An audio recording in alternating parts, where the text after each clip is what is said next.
And the next case on the docket is Jody Lynn Ford versus the First Liberty Insurance.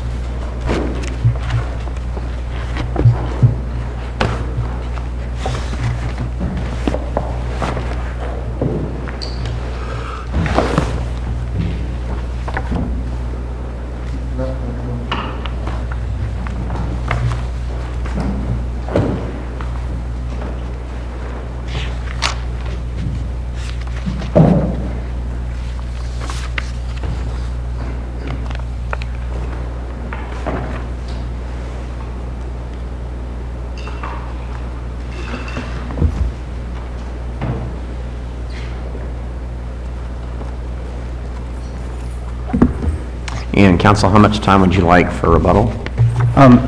5 minutes, Your Honor, though maybe more depending on the questions from the panel, if any. My name's Alex Finch. I represent Jody Lynn Ford in the case, and I've been in the courtroom during the other arguments, and it's good to see we have an inquisitive panel. You obviously know your briefs and the cases. So I would open up by asking if there are any questions from the panel that I could address directly before pointing out certain things that maybe the briefs did not cover as well as we had hoped. I think the issue comes down to whether this case is, we should be guided by Woodall or whether we should be guided by Bishop. Yes, Your Honor. As far as the court goes, the trial judge never looked at the equitable issues that were before, and I'll address that later. Both parties rely on the same cases, Your Honor, and where the distinction is between Woodall and Bishop is in the language of there's a no action clause. There's terminology about an exhaustion clause, or there's no one clause in any of these contracts that are, it's a compilation of them all read together. And Woodall dealt with a no action clause. Together, that no action clause, the Woodall court found language requiring that the tortfeasor, that you do something and force a tortfeasor to pay or have a judgment. There was a fait accompli, then you went back. The Bishop case distinguished Woodall because it did not have that language. In Woodall, the court specifically indicated there were certain cases that had these types of no action clauses that didn't have the third party requirement, and distinguished those. That's what Bishop is. When you look at the Bishop case, Your Honor, there were 3 clauses that the court was construing together, and it's at page 102 in the Bishop case. The first 2 are your standard general, you can't take an action against me unless you comply with all the rules of the contract. Essentially, what we have here is in the definitional provision of the policy at issue with us is a uninsured motor vehicle is defined as to which a bodily injury bond or policy applies at the time of the accident, which you have here, but the amount paid under the bond or policy to an insured is not enough to pay the full amount the insured is legally entitled to.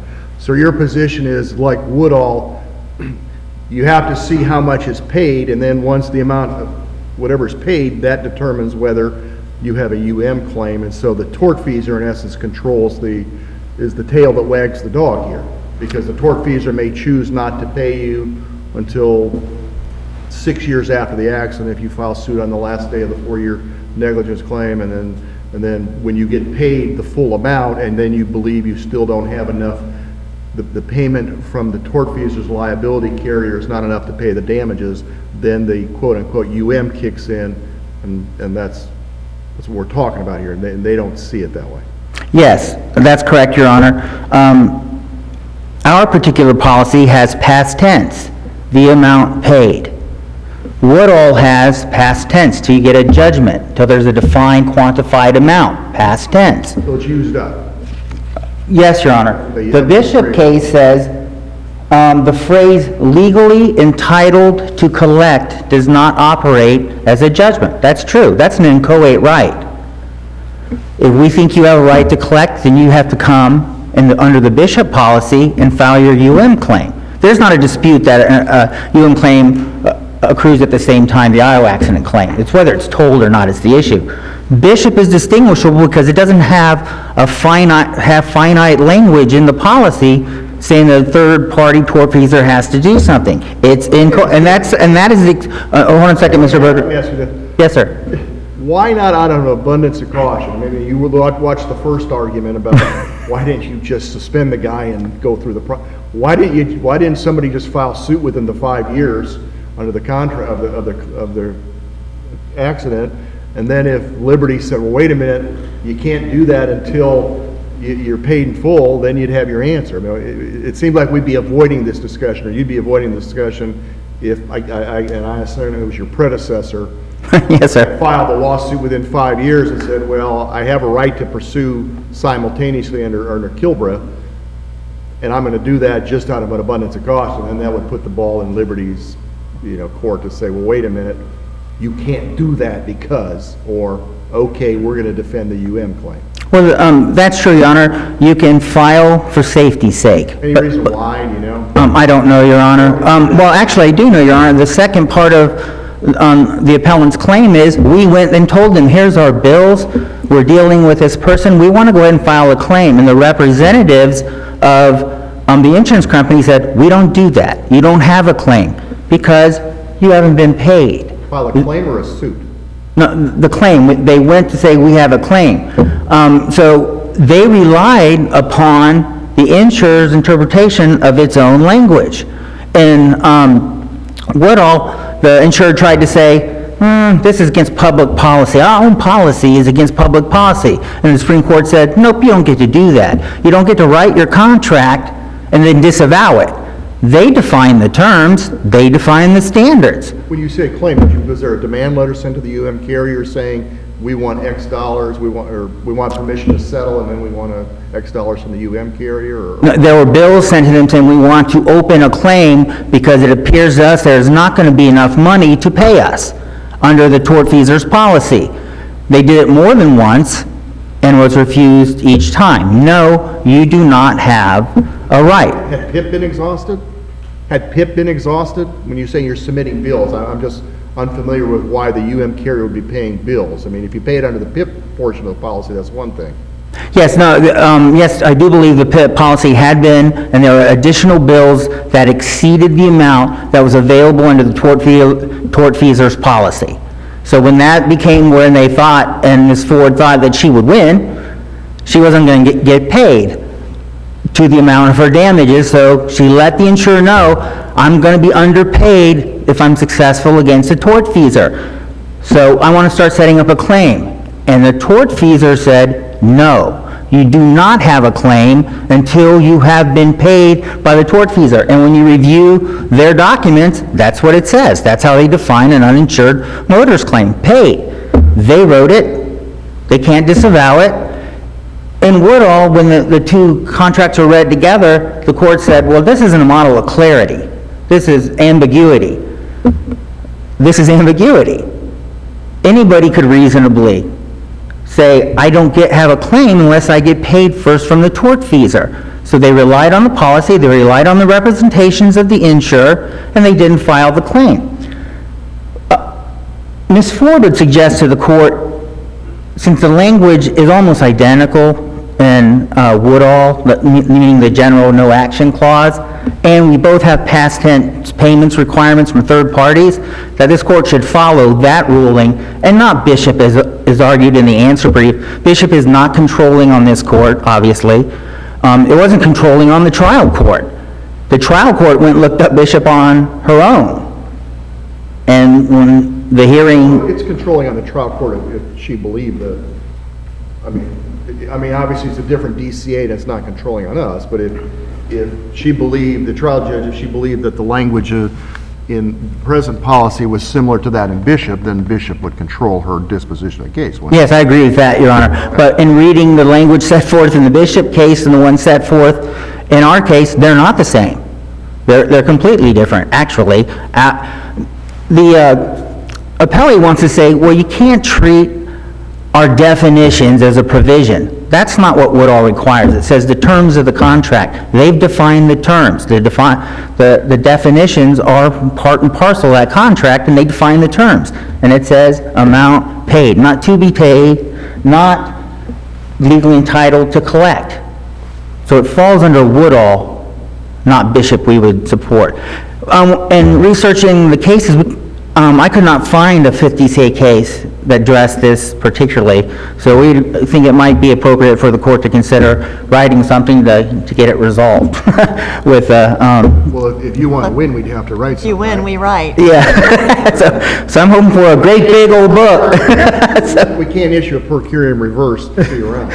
So I'm hoping for a war and peace from the court. Does that address your question, Judge Berger and Judge Lambert?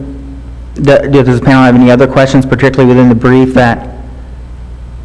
Okay, then I would just like to briefly mention the argument about equitable tolling. The trial court didn't pay attention to it. That wasn't what was in front of her when she got into the courtroom, and she told everyone so. I didn't think it was persuasive, not that she didn't just ignore it. Actually, I think she said, "I'm not worried about that." She didn't say whether it was persuasive or not. She said, "I'm not worried about it." I didn't think she says, I'm just not going to consider it because I don't care. I think if she's not worried about it, she probably... Well, she precluded argument on it, and it was before her. It was before her in motions and affidavits and things of that nature. In the briefs, it's argued, again, another area of law that doesn't seem to be clear within the 5th DCA is whether or not you can have equitable estoppel in a civil case.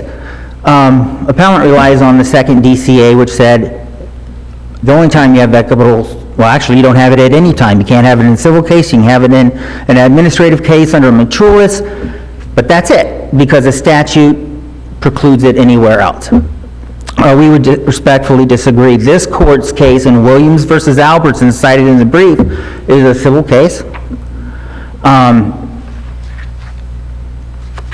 In that case, an attorney decided to help another attorney on the way to the courthouse when the car broke down, so they filed 1 day late.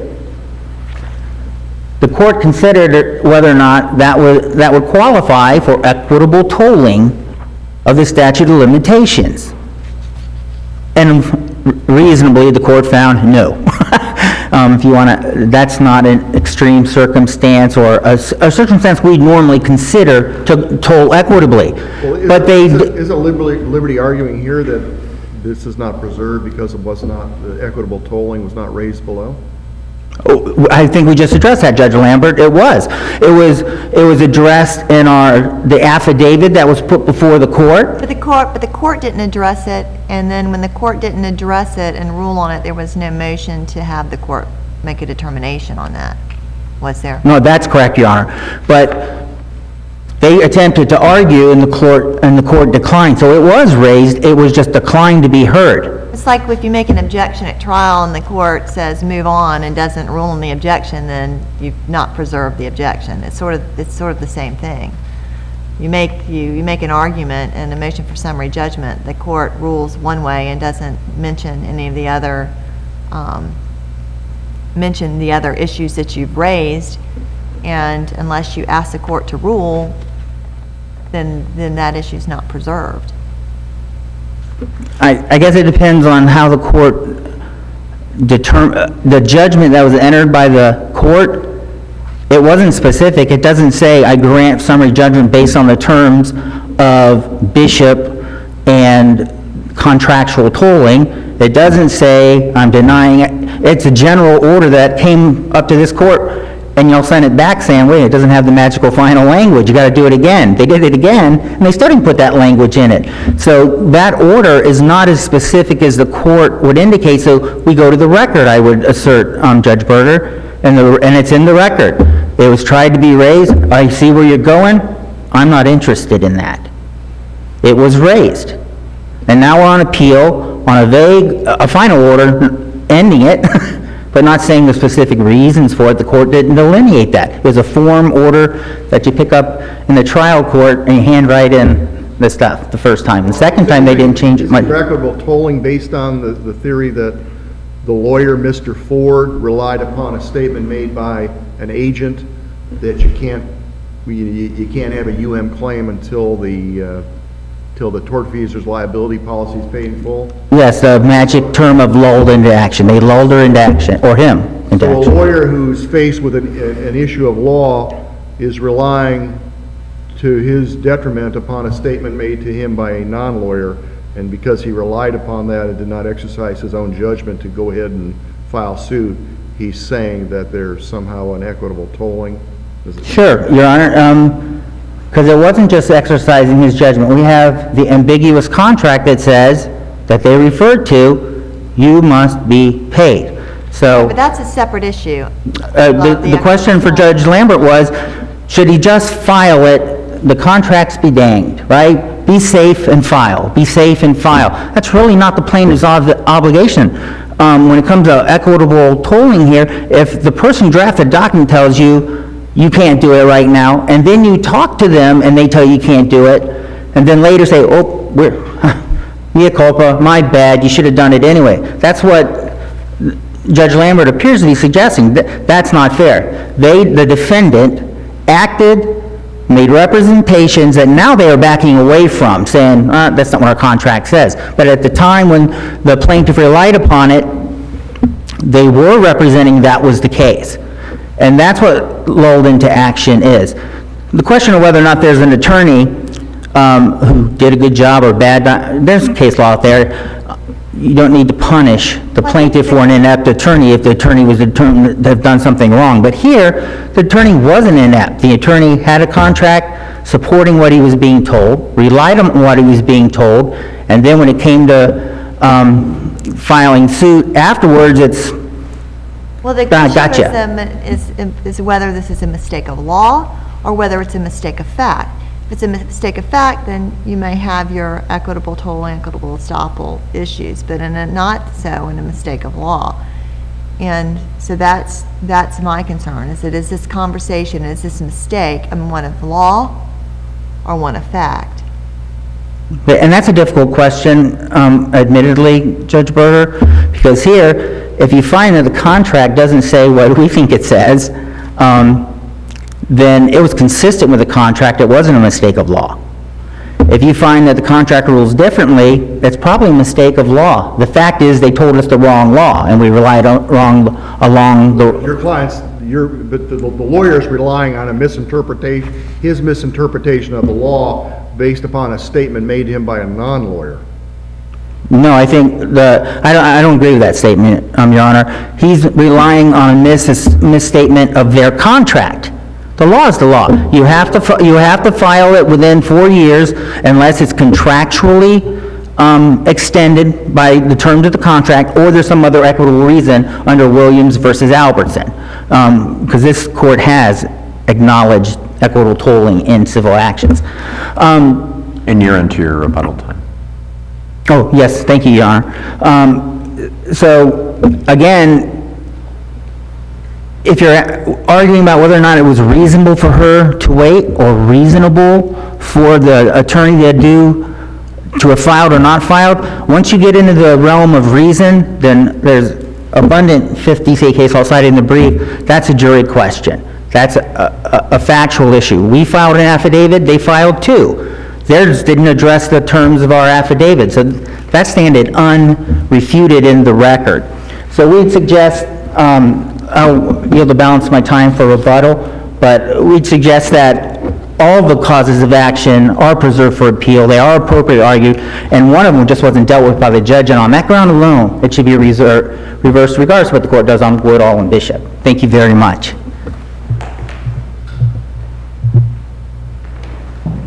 May it please the court. My name is Anthony Russo. I represent the Appleys, the Liberty insurance entities. Judge Berger, if the issue is is it Woodall or is it Bishop? The answer, of course, is Bishop. And let me address the phrase in the contract at issue, which is the definition of uninsured motor vehicle, which we have laid out at page 15 of our brief. The insuring provision states generally that we will pay for damages caused by an uninsured motor vehicle. Uninsured motor vehicle has two prerequisites. One, it's a vehicle to which a bodily injury liability policy applies at the time of the accident. And number two, the amount paid for bodily injury under the policy is not enough to pay the full amount that the insured is legally entitled to recover as damages. The moment of the accident, there are damages. At the moment of the accident, There is nothing that has been paid by that policy to reimburse the policyholder. At that moment, that car is an uninsured motor vehicle, and it remains an uninsured motor vehicle to the benefit of the policyholder until that policy of the liability carrier pays enough to compensate the policyholder for all their damages. It's probably still not, that's still not happened. That vehicle, under this definition, without regard to the statute of limitations, is probably still an uninsured motor vehicle. This provision is entirely beneficial for the policyholder. That's what this definition does. The past tense doesn't mean it must be paid before anybody can file a suit. It says an uninsured motor vehicle means a land motor vehicle to which a bodily injury liability bond or policy applies at the time of the accident, but the amount paid for bodily injury under that bond or policy to an insured is not enough to pay the full amount. So, but how do you know whether or not the amount paid is enough until the amount is paid?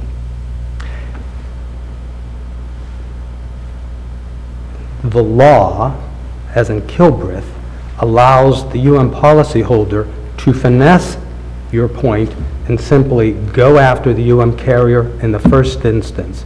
The very next day, she had a claim. The very next day, her statute of limitations was running. The very next day, she had a cause of action. The very next day, she could have filed suit. But that's the same in Woodall. Very next day, I mean, that Woodall court held that. No, Woodall was different. Woodall was different because there was a provision, an exhaustion clause, that said you have to use up all of the tortfeasor's liability money before you can sue us and before we'll pay you. That's an exhaustion clause. We don't say that. We say we will pay you if you have damages from an uninsured vehicle defined as one where you haven't been paid yet for all of your damages. Woodall has an exhaustion clause. It's a prerequisite. It's a requirement. It puts an onus on the policyholder to exhaust the tortfeasor's liability policy. I don't think they're enforceable in Florida. I mean, there's a wealth of law that says that the carrier doesn't, that the policyholder may sue the carrier immedately and does not have to wait. Well, so if the tortfeasor in this case had a $300,000 policy at a $5 million umbrella, and then the day after the loss, the day after the injury, if I'm understanding what you're saying, the meter starts running on the claim. Yes. And they filed and they chose not to file against the tortfeasor for whatever. They filed a lawsuit against you guys, carrier, and said, well, we're making a claim. Wouldn't you, as the insurance company, say, well, have you settled or resolved the tortfeasor claim? I see they have $5 million umbrella. You got a whiplash. Why are you here? And they said, well, you know, we have a right to file suit directly against you, and we don't have to wait to see if we're paid, so we're going to go ahead, we're going to go forward. That's right. Could they do that? Yes, that's what the law says. So that would be... Now, there are other provisions that allow for subrogation, and that would equalize, and it legalize the parties. You have a 100 policy, you pay them 100 and then you'd subrogate, you then pursue the tortfeasor to recoup your... There are subrogation rights. There's provisions in the statute to do that. Mm-hmm. They operate in another way that's not really relevant here, but yes, that's the way it would work. And typically, the BI liability carrier, given the state's bad faith law, is quick to pay. They're going to be there with money. They have a $5 million umbrella, and it's a whiplash. I mean, right. A marginal permanent injury claim. They're not going to just throw money at it necessarily. Right. They'll do their own evaluation. There is a requirement in the law that the policyholder, as their burden of proof in the litigation, show that they don't have, that they have a claim that exceeds the available limits. And that's all written into the statute. Well, we're all waiting for Fidrich to be decided, aren't we? Which case? Fidrich? Rich, I'm not familiar with the case, but I guess we are, Your Honor. I thought you were up there. Didn't you argue that in the Supreme Court? Safeco Friedman? Oh, Friedman, I'm sorry. Yes, it was a memorable day that I stood here and argued that case. Yes, and we are waiting for that case, which has nothing to do with this one. No, I understand, but I mean, the theory is, Yes. okay. Well, we won't waste your time on that, but yeah, I understand. Go ahead. My point on the definition of uninsured motor vehicle is that it is a definition that acts entirely already in the plaintiff's favor. He's asking that it be declared ambiguous so as to impose a burden on the policyholder to first go exhaust the liability carrier's money and wait before they can get their money. I think he's asking really that the clause be declared ambiguous and construed in favor of the attorney who missed the statute of limitations, because that interpretation does not help a policyholder.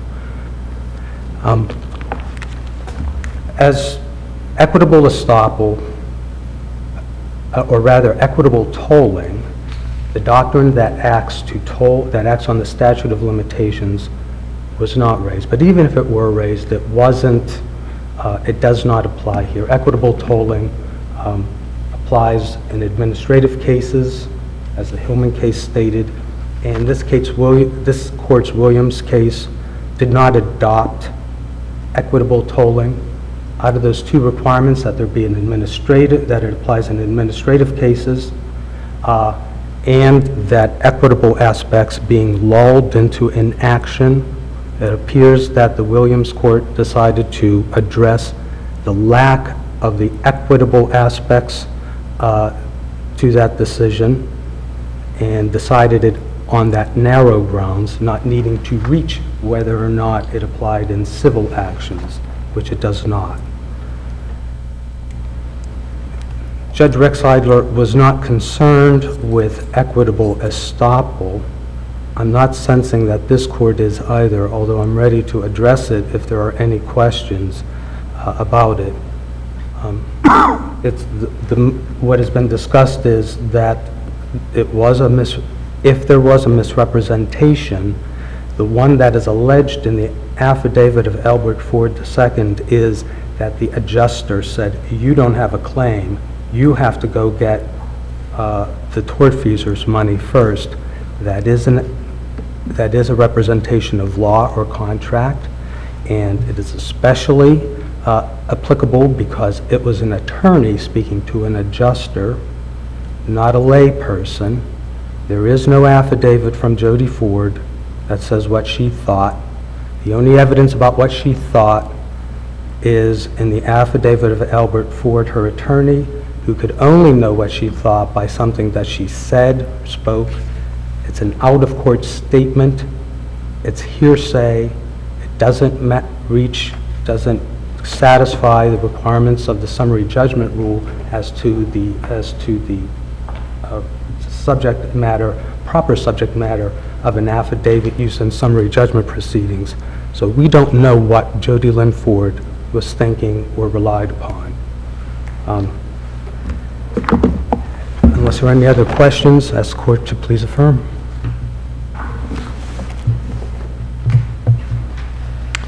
And counsel, you have about a little over 2 minutes. Thank you, Your Honor.